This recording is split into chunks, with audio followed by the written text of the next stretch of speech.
இங்கே கூடியிருக்கும் என் குடும்பத்தைச் சேர்ந்தவர்களே, என்னுடைய அன்பு சகோதரர் விஜயமா அவர்களுடைய நினைவாஞ்சலியாக இங்கே நடத்தி கொண்டிருக்கும் தென்னிந்திய நடிகர் சங்க தலைவர், செயலாளர், பொருளாளர் மேலும் உள்ள அத்தனை உறுப்பினர்களுக்கும் என்னுடைய வணக்கங்களை கூறி,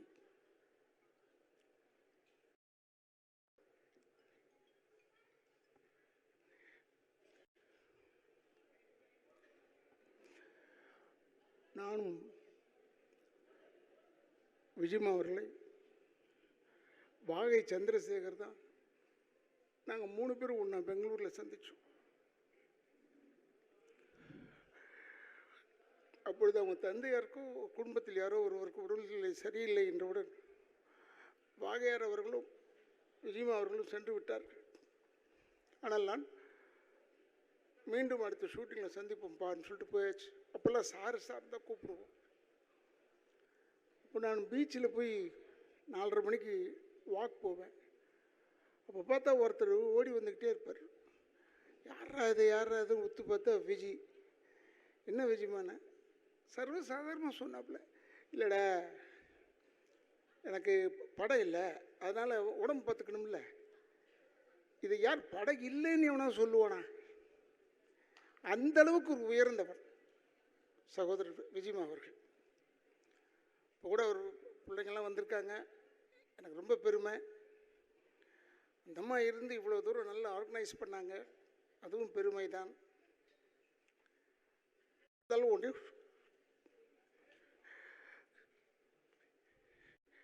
நான் எதிர்பார்க்கவில்லை.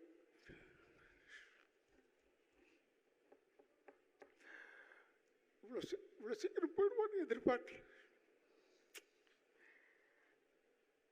அதெல்லாம் போய் அவ இருந்து முன்னின்று செய்ய வேண்டிய எங்களை செய்ய விட்டுட்டான் என்ற கவலை தான். அவன் அப்படிப்பட்டவன், விஜயமா அப்படிப்பட்டவன். எல்லார் மனசுலையும் இருந்தாப்புல. நடிகர் திலகம் சிவாஜி கணேசனுக்கும் விஜயகாந்துக்கும் என்ன சம்பந்தம்? ஆனால் கடைசி வரைக்கும் நின்றவன், கடைசி வரை நின்றவன், யாராலும் நிற்க முடியாது.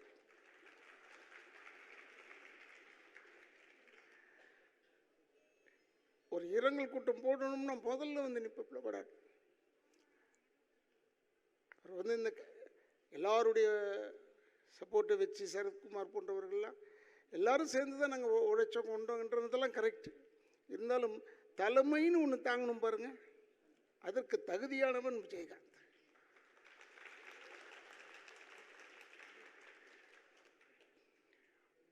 சகோதரர் விஜயமா, வாகையார், நானே, எஸ்.எஸ். சந்திரன், பாண்டியன், தியாகு, இந்த 6 பேரும் ஒரு டீமாக இருப்போம்.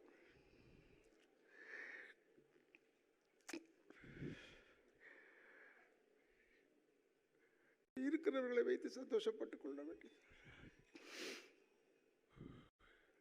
நான்லாம் நினச்சது அப்படி தான், இவன் இருக்கா நம்ம பார்த்துக்குவான்.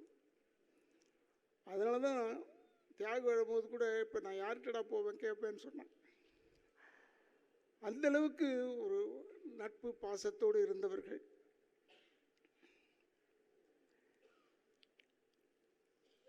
அவனுடைய ரோகிணி லாட்ஜில் இருக்கும்போது ஒரு சிலர் விஜயமாவுடைய போக்கு பிடிக்காமல் எதிரிகள் கல்லெல்லாம் எடுத்து வீசி பெரிய தகராறு பண்ணாங்க. கேள்விப்பட்டது தான். சந்திரசேகர், அப்போ அபிராமபுரம், நான் தேனாம்பேட்டேன், 2 பேரும் சேர்ந்து உடனே அங்கே போய் நின்றுட்டோம். விஜயமா ரூமுக்கு வெளியே ரவுண்டா அடித்தவன் அப்படி தான் எடுத்த உடனே கேள்வியை. எங்ககிட்ட நல்ல வார்த்தையே வராது வேறு. உடனே என்ன செஞ்சோம், யார் அடித்தாங்கன்னு தெரிஞ்சது, நேரம் அவனுடைய ப்ரெஸ்லேயே போய் அடித்தோம். அவனுடைய ப்ரெஸ்ஸில் போய் அடித்தோம் மாம்பழத்தில். அப்படிப்பட்ட ஒரு நட்போடு வாழ்ந்தவர்கள். எனக்கு கால் உடைஞ்சு போச்சு உழவன் மகனில். கால் உடைஞ்ச உடனே என்னால் சரியாக ஃபைட் பண்ண முடியல. அப்போ நின்றுக்கிட்டே செஞ்சு முடிச்சு கொடுத்துடலான்னு சொல்லி கிளைமேக்ஸ் ஃபைட் வேறு. சரி நின்றுக்கிட்டே செஞ்சோம். அப்போ பணம் கொடுக்கும்போது என்னுடைய சகோதரர் இப்ராஹிம் ராவுத்தர் இல்லை இல்லை இவ்வளோ குறைச்சி கொடுக்கணும், அதை அப்படி அவர் கணக்கு கரெக்டாக தானே பார்ப்பார். அவர் பார்த்தார் கணக்கு. உடனே விஜயகாந்த் வந்து, ஏடா அவன் கால் உடஞ்சி வந்து நின்று செஞ்சு கொடுத்துட்ருக்கான், போட கொடுறாங்க, அந்த படம் என்ன கேட்குறான்னு அதை கொடுத்து விட்றான்னு. அந்தளவுக்கு ஒரு தாய் உள்ளம் கொண்டவன் சகோதரர் விஜயகாந்த். என்ன பேசி என்ன பிரயோஜனம்? இனிமேல் கிடைப்பானா தெரியவில்லை.